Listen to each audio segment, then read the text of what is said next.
আসসালামু আলাইকুম ভিউয়ার্স। আমরা যুগের শায়েখরা হুজুররা ফতোয়া দিতে মাশাআল্লাহ খুব এক্সপার্ট। আপনারা জানেন ব্রিটিশ যুগে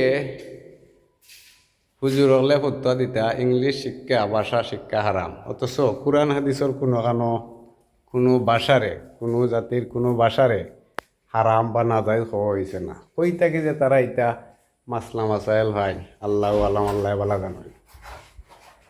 এই মাসলা দেওয়ার পরিণতি কি তৈরি কেন তো আমরা বাইবা দেখা লাগবো। পরবর্তীতে দেখা যায় ভারতবর্ষে একজন অশিক্ষিত মুসলমান খুঁজা পাওয়া যেত না।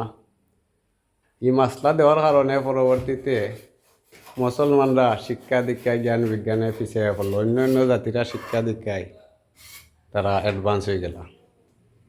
মাসলা দিলে পরিণতি হলো হয় পরোক্ষভাবে ব্রিটিশ হলের উপহার করিয়া দিলা হুজুর হলে। বর্তমান যুগে আপনারা দেখবা হুজুর হলে ফতোয়া দেন ইখতিলাফু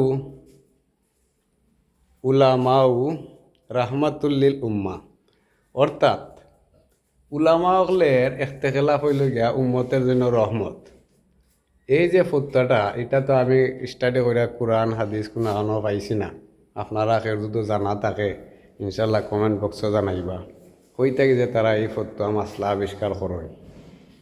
তবে ইমাম সাহাবি রিসেন্টলি আর একজন আছেন ইমাম নাসির উদ্দিন আলবানি, তারার এটা মন্তব্য, বাট তারার মন্তব্য এটা তো কোনো শরীয়তর ইসনাদ না, দলিল নাই।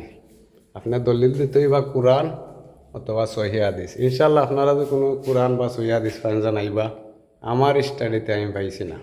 আসসালামু আলাইকুম।